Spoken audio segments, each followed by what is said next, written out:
বিসমিল্লাহির রহমানির রহিম। প্রিয় দর্শক, বিডি চ্যানেল 4 এর আত্মশুদ্ধিমূলক অনুষ্ঠান শুদ্ধ মনের আজ দ্বিতীয় পর্ব শুরু করছি। আমি ফজলুল কাদির খান চৌধুরী। আজকের আলোচ্য বিষয় লোভ লালসা। বিগত পর্বে আলোচনা করেছিলাম হিংসা বিদ্বেষ। আজকে আলোচনা করব লোভ লালসা। লোভ লালসা মানুষের কলবের অন্যতম অসুখের একটি। হিংসা বিদ্বেষ যেমন মানুষকে অপবিত্র করে, অন্যায় কাজে লিপ্ত করে, ঠিক একইভাবে লোভ এবং লালসা মানুষকে দুনিয়ামুখী করে এবং আখেরাত বিমুখ করে। সবচেয়ে বড় কথা, আল্লাহর আনুগত্যহীনতা তার দ্বারা সংগঠিত হয়। কারণ লোভ এমন একটা জিনিস যা সংবরণ করা অত্যন্ত কঠিন। পৃথিবীর এই পরীক্ষালয়ে মানুষের আগমনের পর লোভনীয় সব কিছুই তার কাছে আকর্ষণীয়, আর পৃথিবীকে আকর্ষণীয় করেই সৃষ্টি করা হয়েছে। আপনারা জানেন, এই আকর্ষণীয় জিনিসগুলা মানুষকে দুনিয়ামুখী করবে, এটাই পরীক্ষা। আল্লাহ দেখতে চান এই লোভ লালসার জাল থেকে সে ছিন্ন হয়ে সে আল্লাহমুখী বা আখিরাতমুখী হতে পারে কি না। তো লোভ লালসা মানুষের অন্তর্নিহিত যে বদ গুণাবলীর অন্যতম, আর এটা মানুষের তাড়িত করে। দুনিয়ার যাবতীয় লোভ, আকর্ষণীয় জিনিস, লোভনীয় জিনিস মানুষের চোখের সামনে উপস্থাপিত হয়ে আছে। আর আমাদের চিরশত্রু শয়তান সবসময় ওই আকর্ষণীয় জিনিসগুলো মানুষের চোখের সামনে হৃদয় পটে তুলে ধরে, আরও আকর্ষণীয় করে। মানুষ যেন এই লোভনীয় ও আকর্ষণীয় বস্তুর দিকে ধাবিত হয়ে আল্লাহ বিমুখ হতে পারে, আখিরাত বিমুখ হতে পারে। এভাবে সে জান্নাত থেকে ছিটকে গিয়ে জাহান্নামের দিকে ধাবিত হবে। আর এটাই শয়তানের প্রচেষ্টা।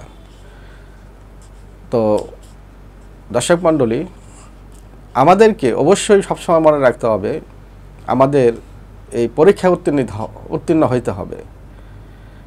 আর পরীক্ষা উত্তীর্ণের মাধ্যমে আমরা জান্নাতে প্রবেশ করব, জাহান্নাম থেকে আমরা নাজাত পাব। তো শয়তানের এই প্ররোচনা মানুষকে আল্লাহ বিমুখতার দিকে, আখিরাত বিমুখতার দিকে নিয়ে যায়। এর মধ্যে যে জিনিসগুলো সবচেয়ে বেশি আলোচিত হয় সেগুলো হচ্ছে ধন সম্পদ, নারীর জন্য পুরুষ, পুরুষের জন্য নারী, ক্ষমতা, বেশি বেশি অর্থ সম্পদ সঞ্চিত করা, এবং দুনিয়াতে অত্যন্ত শান শৌকতে জীবনযাপন করার জন্য যা যা প্রয়োজন, এই সবগুলোই আকর্ষণীয় জিনিস। এই আকর্ষণীয় জিনিসগুলার প্রতি মানুষ ধাবিত হয়, এবং ধাবিত হয়েই সে এমন কাজে লিপ্ত হয় যে এই কাজগুলা তাকে মানুষের পর্যায়ে রাখে না। সে পশু প্রবৃত্তি দ্বারা তাড়িত হয়ে সেজন্য পশু হয়ে ওঠে।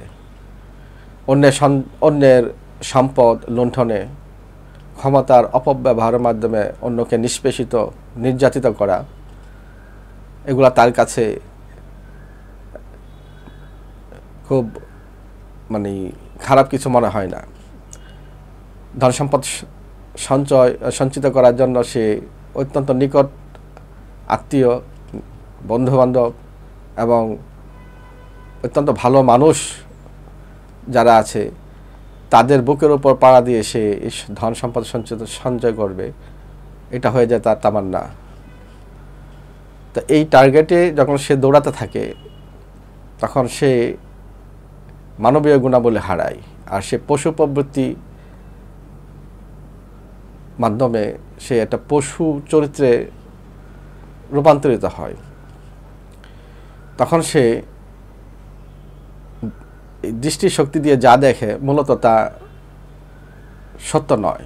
দৃশ্যত সে ভাবে যা কিছু করছি সবই ভালো, আসলে সেই লোভ তাড়িত হয়ে চোখের উপর পর্দা পড়ে যাওয়ার কারণে ভালোকে মন্দ, মন্দকে ভালো হিসেবে দেখে। আল্লাহর দ্রোহিতাও তার চোখে পড়ে না, খোদার দ্রোহিতা, আল্লাহর দ্রোহিতা সে উপেক্ষা করে এগিয়ে যায় তার কাঙ্ক্ষিত লক্ষ্যে।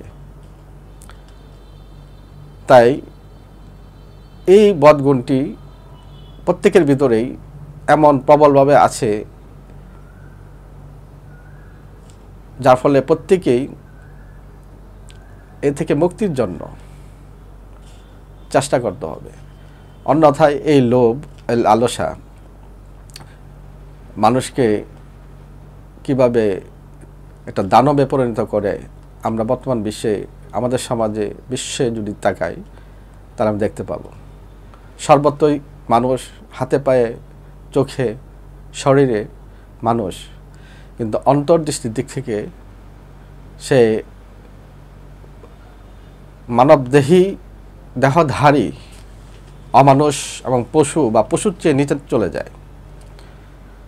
শত কোটি, হাজার কোটি টাকা, ক্ষমতার আরও ক্ষমতা, আরও দম্ভ, অন্যকে শায়েস্তা করা, অন্যকে কষ্টে ফেলে দেওয়া ইত্যাদি কাজ তার জন্য অত্যন্ত সহজ হয়ে যায়। আর এই কাজগুলা করতে তার দ্বিধা হয় না, যেহেতু তার চোখে পর্দা পড়ে যায় লোভ এবং লালসার কারণে। তখন সে হয়ে ওঠে একটি দানবীয় চরিত্র। বিশ্বের মানচিত্রে যদি তাকাই দেখব, তাই আমাদের নিকট একদম কাছের সমাজে যদি তাকাই দেখব একই জিনিস ঘটছে। পরিবারের দিকে যদি তাকাই দেখব একই জিনিসই ঘটছে। এই লোভ এবং লালসা যেহেতু মানুষকে আর মানুষে রাখে না, তা সে একটি দানবীয় চরিত্রের মানবতাহীন একটি ব্যক্তিতে পরিণত হয়। তখন তার দুনিয়াতে হয়তো সাময়িক কিছু অর্জিত হয়, কিন্তু পরকাল তার ধ্বংস হয়ে যায়। যেটি ছিল তার লক্ষ্য, পরকাল তার লক্ষ্য, দুনিয়া তার পরীক্ষাগার, কিন্তু সে ভুলে যায়। লোভ এবং লালসার তাড়নায়, লালসা এমন এক জিনিস, লালসায় পড়ে মানুষ যা ইচ্ছা তা করতে পারে। তাহলে আত্মশুদ্ধিমূলক এই অনুষ্ঠানের মাধ্যমে আপনাদেরকে জানাতে চাই, আমরা যদি ভালো মানুষ হতে চাই, আমরা যদি পবিত্র আত্মা অর্জন করতে চাই, আর পবিত্র আত্মা অর্জনের মাধ্যমে, কল্ব অর্জনের মাধ্যমে আল্লাহর সন্তুষ্টি, খুদা রাসূলের সন্তুষ্টি অর্জনের মাধ্যমে আল্লাহর প্রিয় বান্দা হওয়া এবং পরকালে একটা সুখের ঘর, সুখের একটা আবাস, জান্নাত, সেখানে আমরা যেন দাখিল হতে পারি। আর সেখানে যদি দাখিল হতে পারি তাহলে আমরা আল্লাহর দিদার পর্যন্ত পৌঁছে যাব। তাহলে বুঝতেই পারছেন, লোভ লালসার এই প্রতিযোগিতায় আমরা লিপ্ত হব না। আল্লাহ পাক কোরআনে এক জায়গায় বলেন, সূরা তাকাসুরে, যে কবরের মাটি তোমার এই বেশি বেশি পাওয়ার আকাঙ্ক্ষাকে, কবরের মাটি তোমার পেটকে পোড়া করে দেবে। অর্থাৎ অসীম এই চাহিদাকে তুমি পিছনে দৌড়ায়ও না।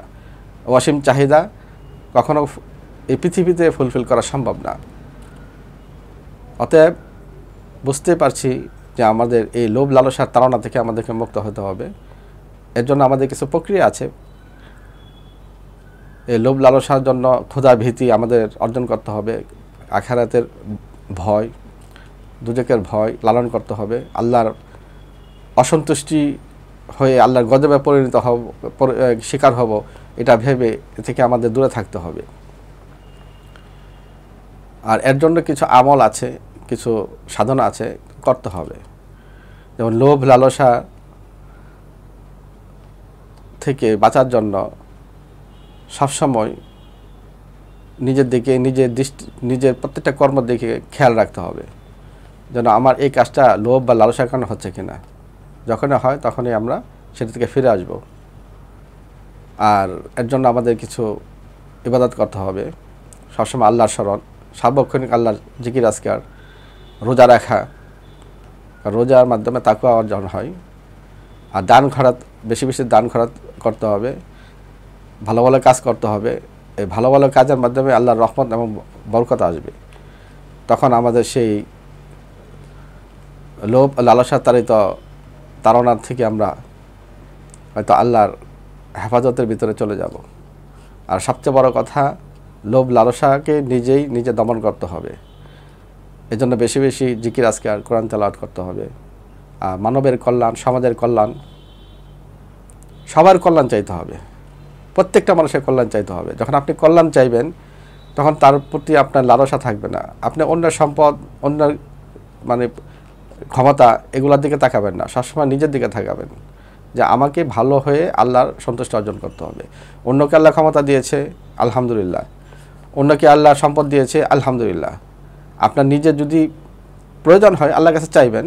আর প্রয়োজন বেশি বাড়ানোও ভালো না, কারণ আপনি দুনিয়াতে চলার ক্ষেত্রে যতটুকু দরকার ততটুকু চাইবেন, ততটুকু যথেষ্ট। আর সঞ্চয় করা মুসলমানদের তো স্বভাব হওয়া উচিত না, এটা ইহুদিদের স্বভাব ছিল। আর শয়তান সেদিকে আপনাকে নিয়ে যাবে। অল্পে তুষ্টি, অল্পে সন্তুষ্টি, এগুলো আপনাকে শিখতে হবে। সবসময় কোনো কিছু হারিয়ে গেলেও আলহামদুলিল্লাহ বলতে হবে। কোনো কিছু যদি আল্লাহর কাছ থেকে আমরা আসে আমাদের কাছে সম্পদ হিসাবে বা ক্ষমতা হিসাবে, সেই আলহামদুলিল্লাহ করতে হবে, আল্লাহ শুকরিয়া আদায় করতে হবে এবং সেটাকে পজিটিভলি ব্যবহার করতে হবে। ক্ষমতা, সম্পদ যাই আসুক সেগুলো আমরা পজিটিভলি ব্যবহার করব, আল্লাহর রাহে ব্যবহার করব। আল্লাহর সন্তুষ্টি, রাসূলের সন্তুষ্টি যেদিকে, সেদিকে আমরা সেইভাবে সেটা ব্যবহার করব, খরচ করব। টাকা অতিরিক্ত আসলে সেটা আমরা দান খরচ করব, মসজিদ, মাদ্রাসা, ইতিম এবং মিসকিন যারা আছে সেদেরকে দিব। সেই জন্যই দারিদ্রতা যেমন ইসলামে কাম্য নয়, অতিরিক্ত পাহাড় সম টাকাও ইসলামে কাম্য নয়। আমরা একটা সচ্ছলতার ভিতরে থাকব আর অন্যকে সচ্ছল হওয়ার সচ্ছলতার জন্য সাহায্য করব। আমাদের টাকা, আমাদের শক্তি থাকলে এই শক্তি দিয়ে আমরা অন্যের দুর্বল যারা তাদেরকে সেভ করে রাখবো। এটা হবে আমাদের কাজ। অন্যকে শাসন করা বা নিষ্পেষিত করার এই ক্ষমতার ব্যবহার আমাদের থেকে বিরত থাকতে হবে। তাহলে আজকে আলোচনার এই বিষয়টি আপনাদের সামনে উপস্থাপন করলাম। আর পরবর্তীতে হয়তো অন্য আরেকটি কলবের অসুখ, সেটি নিয়ে আলোচনা করব। আজকে হয়তো আপনারা প্রিয় দর্শক বুঝতে পেরেছেন যে লোভ লালসা মানুষ থেকে অমানুষে শয়তানে পরিণত করে। আর শয়তান দুজকে যাবে, সাথে সাথে সেই অনুসারীরাও দুজকে যাবে। আমরা শয়তানের অনুসারী হব না, আমরা হব রাসূলুল্লাহর অনুসারী, আমরা হব আল্লাহর অনুসারী, আমরা হিজবুল্লাহ হব, যেন আমরা জান্নাতে যেতে পারি।